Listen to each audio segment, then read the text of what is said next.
BEMA is happy to be here today, continuing our 2020 webinar series, and today's focus is human resources.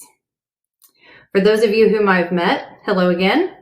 For those of you new to BEMA, my name is Emily Bowers. I serve as the Senior Director of Education and Operations for BEMA, and I'll be moderating the panel today.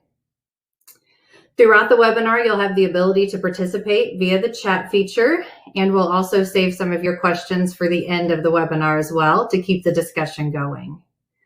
When the webinar is complete, you'll receive a short survey. We would love your feedback. It's part of our goal to continue to bring quality content to the industry, and receiving feedback from you is the best way we can continue to do that. So please do take a few moments and complete the survey. And lastly, before we get started, all of our webinars are recorded and they're posted on our website within a few days. So if you missed it, want to share it, or just need to listen to a few of the discussion points a few more times, you can visit our website and all of our webinars are there for you. With those details taken care of, we want to get started with today's webinar by introducing our panelists. Panelists, again, please introduce yourself, sharing your name and company, your specific role in human resources, and then give us a glimpse into the status at your company right now related to COVID. And Pam, would you get us started? Absolutely. Hello, I'm Pam Claiborne. It's great to be with you here today. I'm the Director of HR with JLS Automation. I specialize in employee relations, policy and procedure development, and employee engagement. My HR career has been with small, medium businesses in the nonprofit and private sectors. And I've been with JLS for almost 4 years. And in those 4 years, we've seen some expanded growth from 25 employees to this week, 75. Yay. And there's no ceiling on the growth for JLS right now. So it makes it a really exciting time for us as we navigate that rapid growth, the employee retention issues that come with that, and the middle management development that needs to be put into place. And JLS Automation itself is a leader in primary and secondary robotics, packaging machinery for the food manufacturing industry. And this summer, we celebrated our 65th anniversary. So we're really excited about that. As with all of us, COVID is continuing to have an impact on our community and state. Pennsylvania has seen over 174,000 confirmed cases, with just over 5,400 of those cases being here in our county. We're continuing to be in a mask mandatory mandate for all public spaces. And some of you may already know, but Pennsylvania counties are divided into townships, and each township has its own school district. So each school district sets its own rules when it came to the start of the fall school season. And that created a lot of inconsistency with our employees and their childcare needs. So one of the biggest hurdles for us this fall has been navigating the various needs of our employees with school-age children in all of these different townships and school districts. All right, thank you, Pam. Pat, do you want to tell us a little bit about yourself? Sure, thank you, Emily. Good morning, everyone. My name is Pat Richards. I'm the Vice President of Organizational Development and Recruitment at Hearthside Food Solutions. I've been with the organization for just over 10 years. My area of focus, my history, if you will, has always been in the organizational development and training space. Hearthside is a co-manufacturer. We have over 30 facilities throughout the U.S. So much like Pam was saying with her example, there's a lot of diversity in terms of how the external environment and how COVID is impacting our organization. So we continue to monitor at each location what is going on locally, trying to be as responsive as possible while sustaining many of the COVID protocols that we put in place earlier in the year. Look forward to talking with you all today. Thank you. And Susan.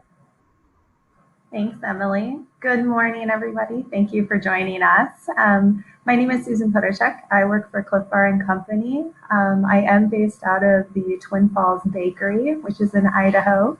I have the privilege to lead the people and community aspiration for the Twin Falls Bakery. And it's just been amazing. We have 300 team members here. We are a 3-line operation. And when this opportunity came up, talking about COVID and talking about how do we support our people, our communities that we're a part of, was just powerful to have those kind of conversations. So thank you for inviting us into your homes, your offices, or wherever you are at. And we look forward to the conversation coming. All right, excellent. Well, we thank you all for joining us. Just being able to bring the industry together and in a broad way is really powerful for our members as well. We do want to poll the audience and ask you about your businesses before we really dig in a little further. How impacted has your business been by COVID? So no impact, minimal, or significant? We'll give people a few moments to respond. Pam, I know exactly what you mean by needing to make those accommodations for school. As you all know, I've been sitting in on an algebra 2 class, and that wasn't in my regular work schedule. But it's those things like that that we're doing right now.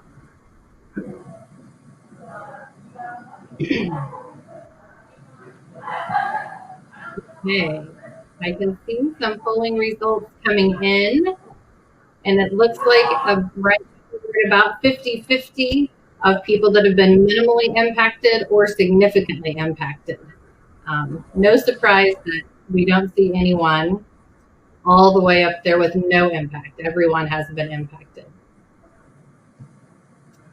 So, okay, let's talk about that impact, and let's talk about the effect that it has had on policies. I'm thinking attendance, work from home, sick leave. How have you had to adapt and amend policies to keep the business running?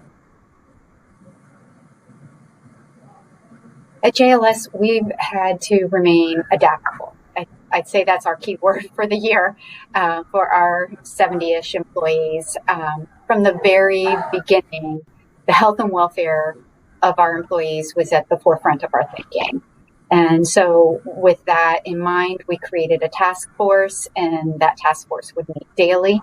And we were looking at the situation within our community, as well as the communities, counties, states in which our remote employees are located. So that was very important to us. And then we had to also look at the production team, those who wouldn't be able to work from home. How can we keep them safe, reduce the traffic within the building? Almost 80% of our workforce ended up going home. And that left us a very small footprint in the building, and we've continued to work towards that, although we are bringing people back now. And as a result of all that, we've remained COVID-free, yay, but we have had some scares. You know, for our organization, we experienced many of the same things Pam mentioned. You know, a task force working to build company-wide protocols, as well as look at local needs as well. So in addition to a wide range of safety protocols that were put in place to protect our frontline workers, we also looked at policies. So we had to change our visitor policy into our plants, minimizing, dare I say, in many cases, eliminating visitors entering the plant. We stopped travel. And then, of course, anything that wasn't mission critical to the operation was eligible for a work from home alternative. So in addition to those changes, we also saw policy changes in of loosening our leave policies, introducing hero pay for plants where we saw increase in production, yet we were seeing our workforce also having the flex to accommodate their families. So in a very short period of time, we saw this massive shift on how we were operating in order to protect our employees and also meet customer needs.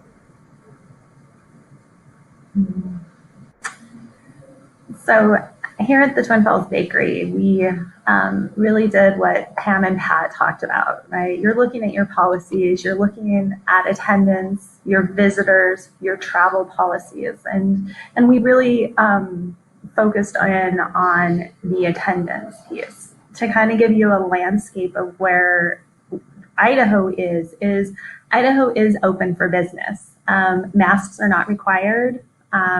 We encourage social distancing, but large gatherings are still happening.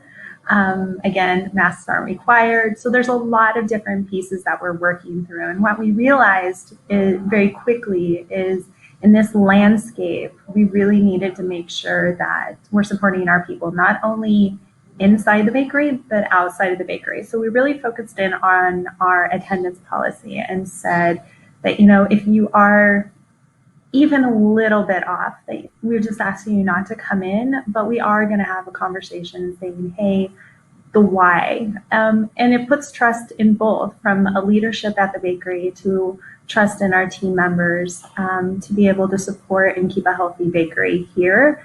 Has been a really interesting conversation. So we're definitely looking at that. And one thing we realized is that, team members, most of our team members are hourly team members. And so we really wanted to support them as they were going through maybe some COVID situations in their home.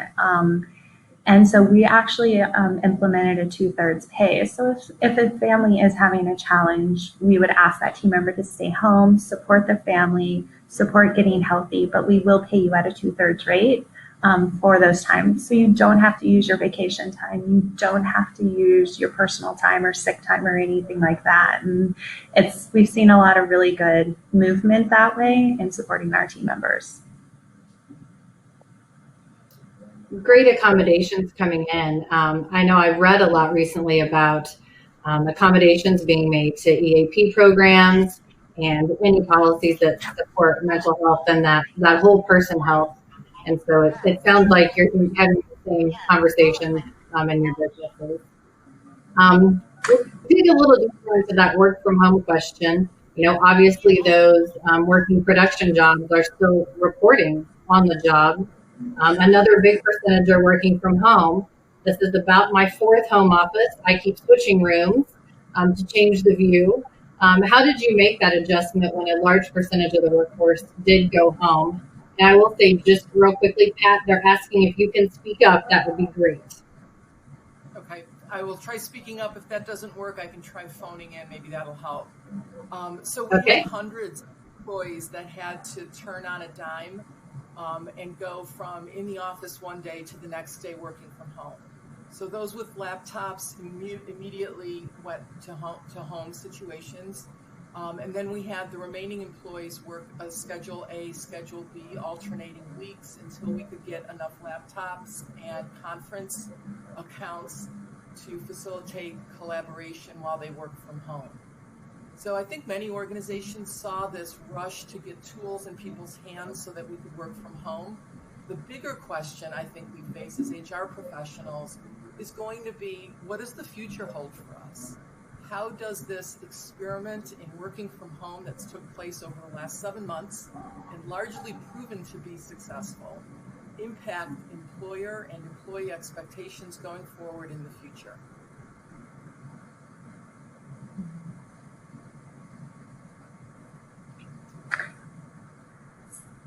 So for us, it was an interesting conversation about the recruiting piece.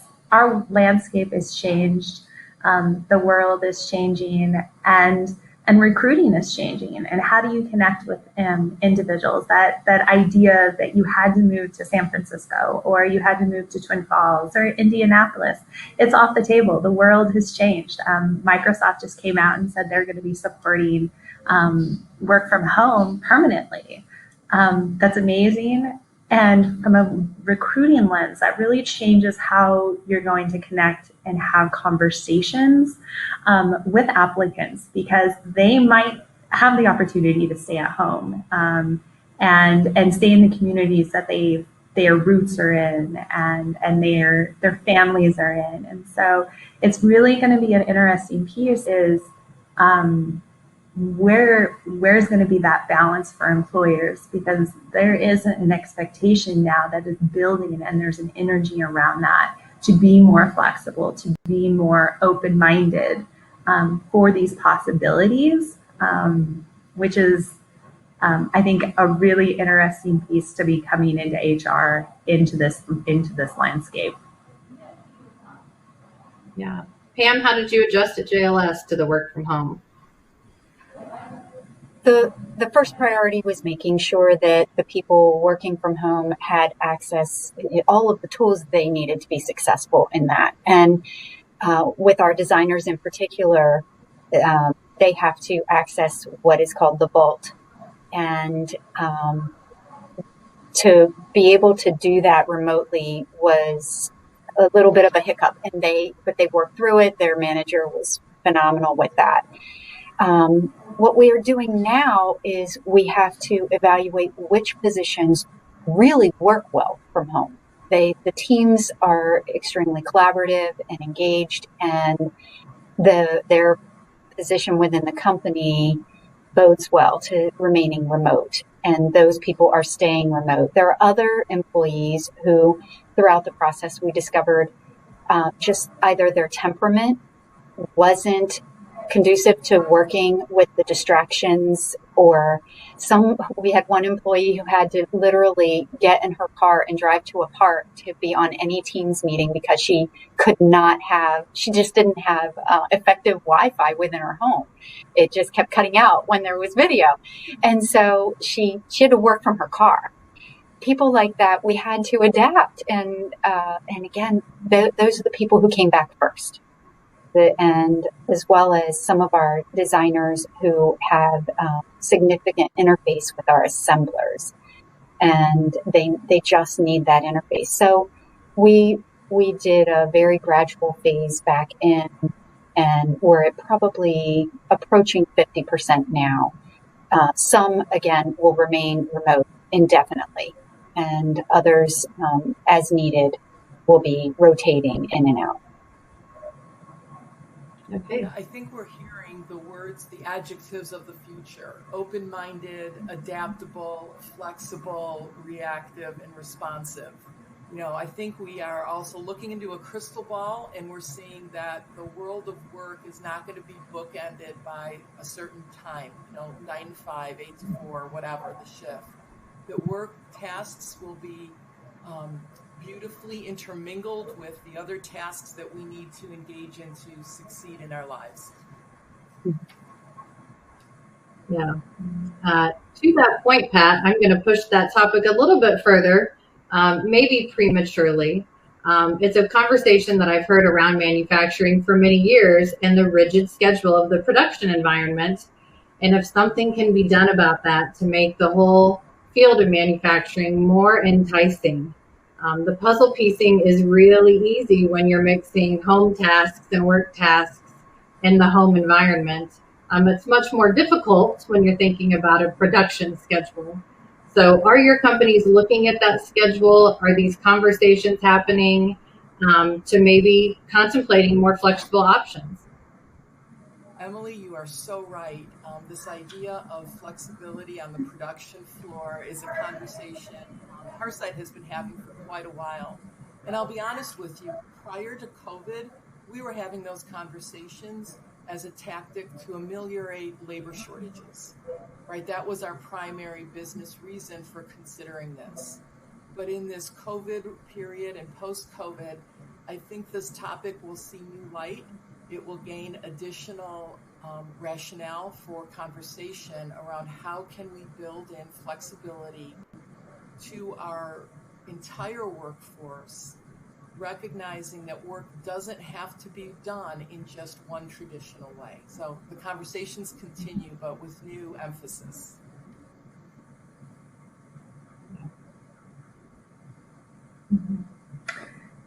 It definitely is an interesting piece, and I think the piece is not, don't be afraid to ask the questions, the what ifs. for us is we are a manufacturing facility. We run 24/7. We have 300 team members, 250 plus are hourly team members, and it's that piece that not one schedule fits everybody. 12 hours, that's a long time, especially when you're talking about COVID. Our parents are trying to balance work, their kids' schooling, and it's tough. It's really tough because they might not be working at home. They are having to come into the bakery.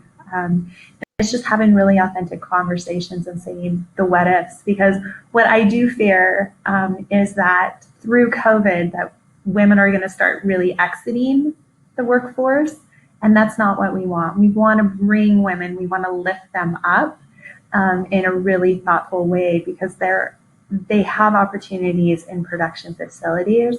And so I think we're going to have to be flexible to keep them in the workforce, and we're going to have to be courageous to be able to do that and think outside the box to make sure that we're supporting not only them here at work with the great benefits and the awesome Clif Bar culture, but also supporting their families at home, because that's really truly why you're coming to work, is to support them. So again, as Pat said, it's be flexible, be authentic, and just think outside the box. Yeah. Now, Pam, you have a much smaller team at JLS than Susan and Pat. So did that make it easier for you to provide flexibility, or a little bit more difficult because you have a smaller team to work with? Right. We're significantly smaller, but and we're not producing a food product. So it's a little bit different for us. We've just like Pat and Susan said, the conversation has to be open. It has to be authentic. And, the team members need to know that we care about them and their well-being and that of their families. We started looking at our production team in particular. How can we keep them safe? And what does that look like for them? Do we create an A team, a B team? Do we go to 4 days a week? Do we go to 4 days a week that are split into 2 shifts over a 7-day period? We just looked at it from every angle we could think of. Where we landed was 4 10-hour days with Fridays open. And if overtime was needed, it would spill into those Fridays, which the employees seemed to like, because then it wasn't absorbed into their weekend. The other thing that was important to us was that we asked all of our employees who were remote to ensure that they were engaged and working within our core business hours that relate to our customer base.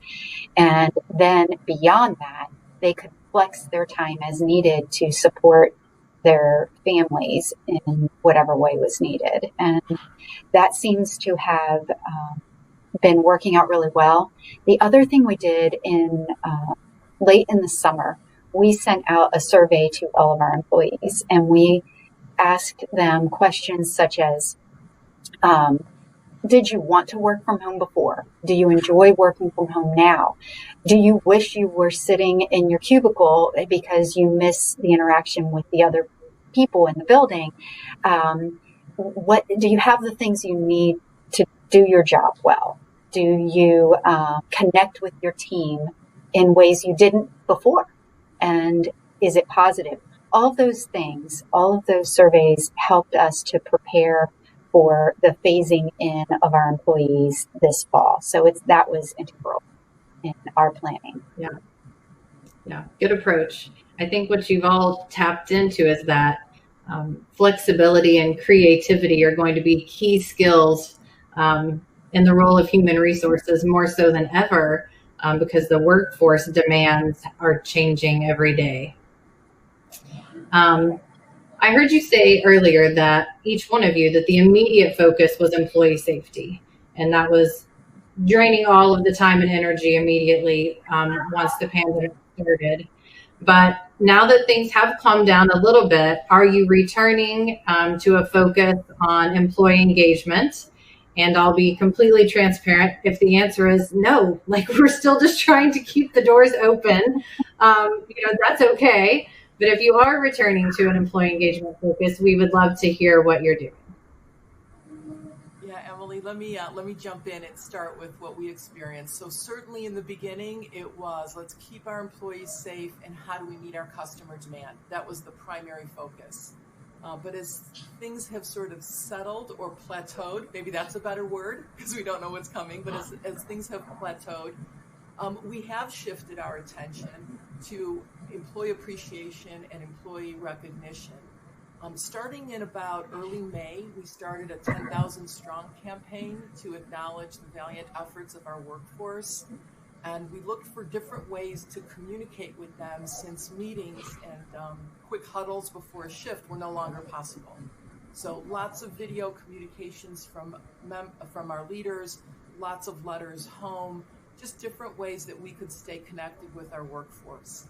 We created special recognition programs that focused on exemplary effort as well as assisted employees who were undergoing undue hardships during this crazy time, as well as looking at our organization and being really aware that this was going to mark a moment in our history where employees would look back and ask themselves, how did we as an organization respond to them? And it would define who we were as an organization in their mind. So in effect, it is our employer brand. So we really took a lot of emphasis and care to look at actions and things we could be doing to convey this notion that Hearthside cares about its employees to them. So that really became quite important to us, and I think functionally supported our employee engagement and employee retention efforts.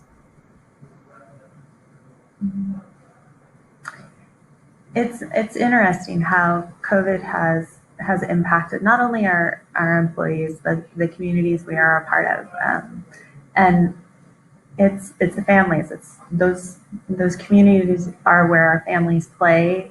It's where they're raising their families. Obviously, it's where it's just their whole piece of being a person. Our communities can define us, and for us, it was really interesting. As Pat said, we wanted to keep people safe. We wanted to do it in a really thoughtful, focused manner on running.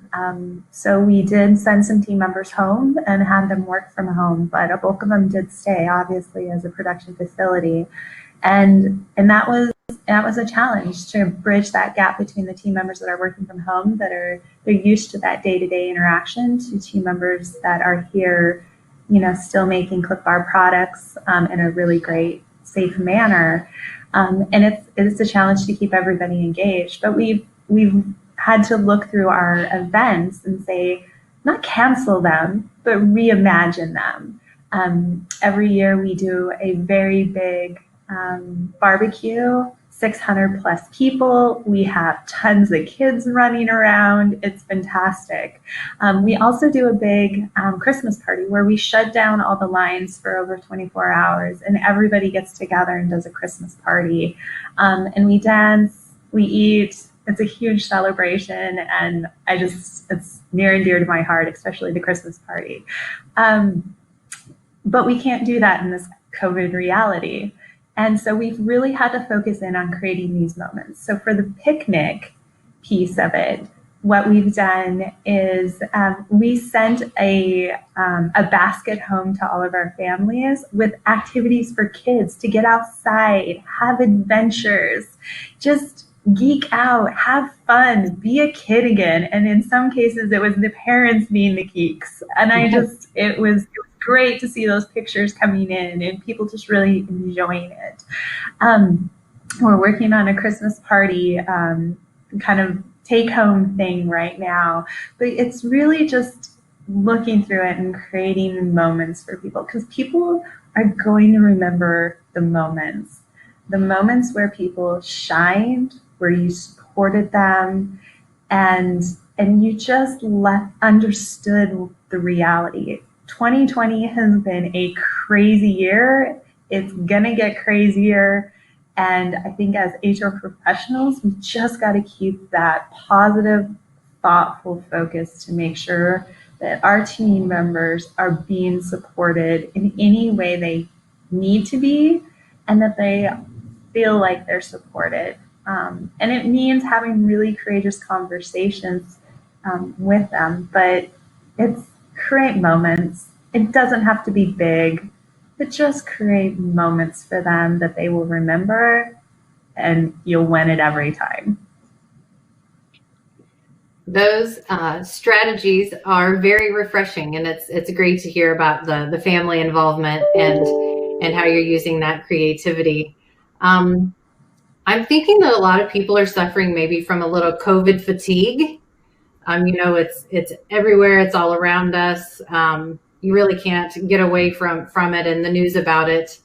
And so I think ideas that are progressing engagement might really be worth sharing right now. As I heard Susan talk, Pam, my JLS lights were flashing because I know how involved your employees are and how often that you have events. How have you made the adjustment there? I want to look back to one thing that Pat said, and it's that it's this moment that will define our companies and how we respond to it, and how the employees feel. As Susan said, how are they engaging? How are they being supported? All of that. And so keeping that in mind, we started looking at creative ways to engage. Yes, JLS has, because we're small, and we've kind of all been growing up together over the past 4 years as we piled on team members. And so we have a group of people. One of our major thrusts in the beginning of developing our Living and Learning with JLS program was that we would start to break down some of the us and them mentality between the operations side and the office side. And what it morphed into was something that I thought we would do quarterly turned into a monthly engagement type of thing, because employees were just wanting it, and they became a part of the process. So when COVID hit and we had to send people home, we immediately started reaching out to people. Craig Saucer, who is our president, started doing town halls each week, and then afterwards he would send out a written statement to the employees, and he would ask for their silver linings for the week. And people would start emailing photographs and stories about the silver linings they had that week. And that then kicked off into, well, what other ways can we use the platforms that we have available to our employees, which primarily is Microsoft Teams. And so we reached out to the local Army War College, and a commander from there came online and did a presentation on leadership for our employee base. And then we put that out there to other employees. Do you have a topic that you want to talk about? Is it gardening? Is it how to whatever? And we had an employee who was really excited to share his, he did a whole PowerPoint presentation through Microsoft Teams for our employees on how to be prepared in an emergency. And as a result, we actually had somebody go through their ham radio test and get, like, they got into it. It was really fun. And so it's tapping into what interests the employees, asking them that question, what are you interested in? And then using that to kind of peel back the opportunities that are out there for them. So we've just gotten creative. Another thing that we did this summer was a hidden in plain sight scavenger hunt. And each week I would send out, for the month of July, it was only for 3 weeks, but I sent out a list of normal everyday things that people see all the time, like a beware of dog sign or a clock outdoors or things like that. And they had to find 5 objects. The rules were on our system, you had to take the picture yourself or be with the person who did. And and then we shipped out for summertime fun crab cakes to each winner each week. And just trying to get people, speaking back to what you said, Emily, with the having a strong awareness to the mental health of people who are trying to juggle jobs, children, life in the time of COVID. How do you do that? And one way is to get people away from their computer, and that's what the Hidden in Plain Sight scavenger hunt was designed to do. Just get them out of their home with their families, taking a walk, taking a drive, whatever, to help just break up a day or whatever. So we've just been trying to explore and have fun with it. The last thing I'll share is we have a billiard table here, and we have our 2nd annual Chalk and Awe billiard tournament happening. We had to do a reboot because COVID shut it down. And so now the brackets are back up, people are playing, and we're working our way through that as well. So just trying, again, it's polling the employee base. It's talking to the team members and saying what makes the day fun for you, what makes life fun for you, and then finding ways to bring that engagement into the workplace. Yeah. These are groundbreaking times and engagement. It's sort of like where there's a will, there's a way. And that's working. And second, Pam, anytime you need me to step away from my computer to go on any scavenger hunt that ends in crab cakes, I think people from outside JLS participating, I think that's a fairly safe bet. You got it. So we were talking about employee safety, and we want to poll our audience again with just that basic question. How safe are your employees feeling about reporting to work?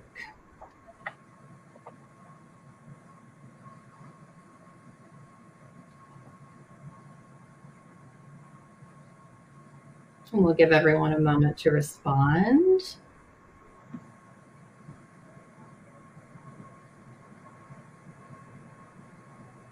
Hello.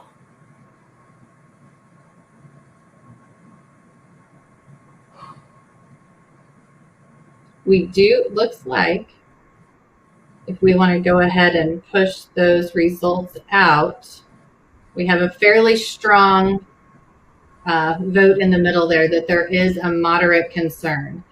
So it is good to know, of course, how your employees are feeling, and how they're feeling about safety. I have a similar question to you. I think employees, we've talked about, are concerned about safety, about schedules, about the juggling act, and how that's even intensified over the last few months. What's keeping the 3 of you up at night? I gotta say, for me, it's what does the second wave look like, and how can we position ourselves so that we can be as responsive and as adaptive as possible when we really don't know what is coming. That would be my fear. Yeah, it's scary to see where what's going to happen. It's just the unknown. CDC is constantly adapting their guidances, and we're just, as HR professionals, I feel like we actually have become like experts at CDC guidelines, and almost this like expectation of like, I have a cold, or I have I'm running a fever, I have body aches, and it feels like we're almost like a triage nurse in some ways, because team members don't know where to turn. Maybe in Idaho, again, I highlighted early on, is that we're open for business. Schools are completely open. There's no mask requirements. Restaurants can fill up to full capacity. And that's where we're at. Now, the piece is that there is an impact to that. The last 4 weeks, we've had a 224% increase in COVID cases in our community. So team members, when we talk about what keeps me up at night, it's not what we're doing here at the bakery. It's what's happening in our community, because it all comes into our world. The potential exposures. We've been very, very diligent in communicating to our team members expectations. We've set up our policies to make sure that we can support them for not coming into the bakery if they do have a situation going on, and keeping that piece. But what really keeps me up is what's happening to our community. Kids, we're a very rural community. They're having challenges getting healthy, nutritional food. So we as Clif Bar have stepped up and tried to help with that gap. But yeah, it's the unknown of what's going to end up happening in the next time to understand what that looks like. So that's what keeps me up at night. And 2 o'clock in the morning is normally my time where I get stressed. Yeah, and I'll just piggyback on what Pat and Susan said, that it's what keeps me up is the underlying anxiety of wave 2, of ensuring that the employees who are coming into this space every day are safe, and just how to navigate that. Like Susan said, I do feel like a triage some days. It's so funny. It's not a hat I thought I would wear, but these are unusual times. And so one thing that I've noticed is that I've heard some employees say that when they leave here, they don't want to wear their mask. And we're in a mask, as I stated earlier, we're in a mask mandate for public spaces, yet we have employees who are opting out. And so how do you mitigate risk? That's the question. And keep people safe through all of it. It's a tough question. I would ask our attendees that are joining us today, what keeps you up at night? And give us your responses there in the chat. And speaking of the chat, we have a few questions that have come in that I will share with the group and then let our panelists answer. First question was, how will your organizations phase back in travel? I would say for sales teams and all the other business units that travel. Yeah, for our organization, we started first no travel, then it became travel only with the senior leadership. So the C-suite would have to approve travel. So we had to really validate and ensure that there was a good reason for someone to travel. And now it's you can travel with the vice president's approval. So we're still restraining the travel, and we're just using sort of an elevated authorization just to make sure that people aren't just slipping back into the normal cadence of business.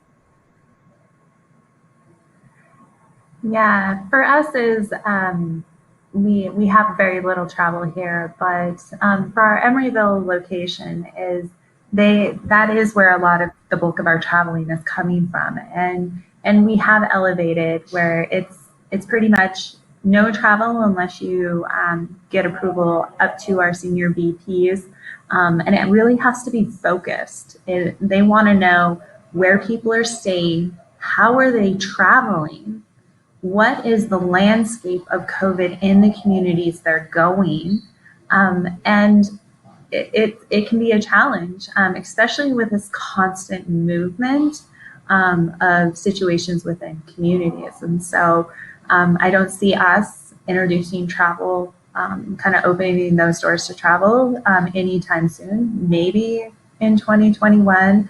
But right now it's a very, very tight travel approval process, and rightfully so, right? We want to make sure that we're not asking or putting our people in a challenging situation where they don't feel comfortable.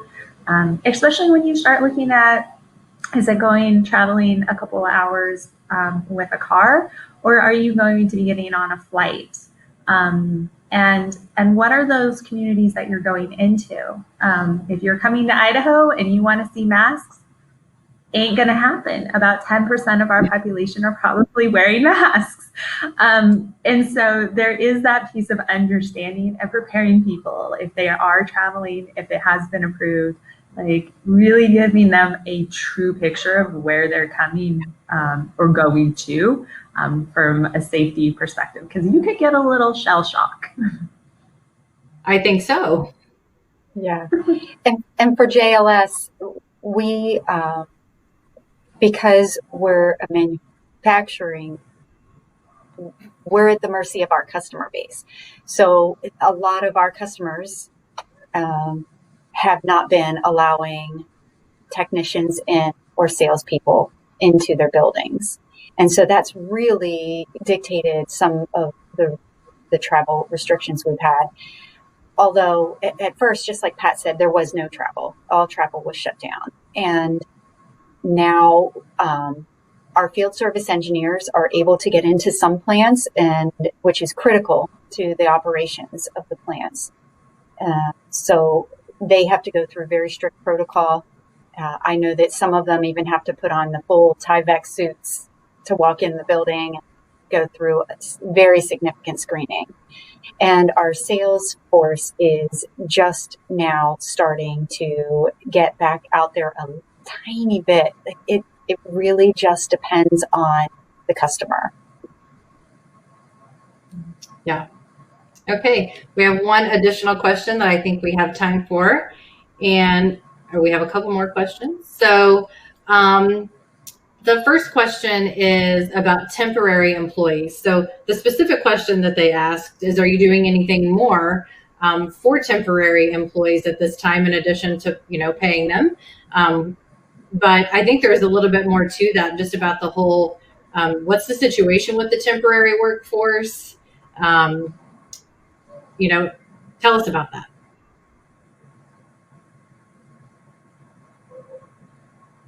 Well, we continue to have a core group of temporaries.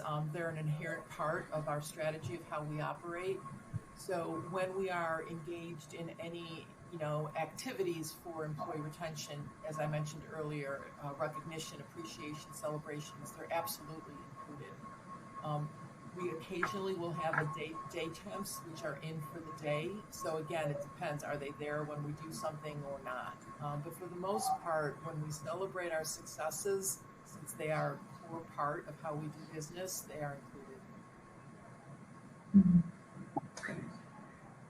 And for us, is we don't have any temps on site, so we've been able to run 24/7 through this whole COVID thing with an amazing 300 plus individuals, and it's been an interesting piece. We've had conversations about if and when would we do that, but at this point for us is we're just really focusing in on supporting our people. And it might be them picking up a shift, an extra shift in a week, and they're really been good about that. As employee owners, they get that lens, and it's just very thoughtful and it's very powerful to see people just leaning in, stepping up in these really challenging times. And so we've been able to do it with our 300 peeps right here in Twin. So. All right. And we eliminated bringing temps into the building at the start of COVID. And typically we would use them when it was time for FATs, the factory acceptance tests of the machinery. And what we did instead was people who were in the building, if you were in the building and it was time to run product through a machine, then it was all of us out there side by side with our assemblers and doing that. Teamwork. Lots of teamwork. One final question that I was feeling positive someone might ask about hiring, interviewing, reviewing, and separating all of those sort of core functions. How has that changed for you? And I'll piggyback onto that and say, do you think the changes that you have implemented in those areas will continue, or are they temporary?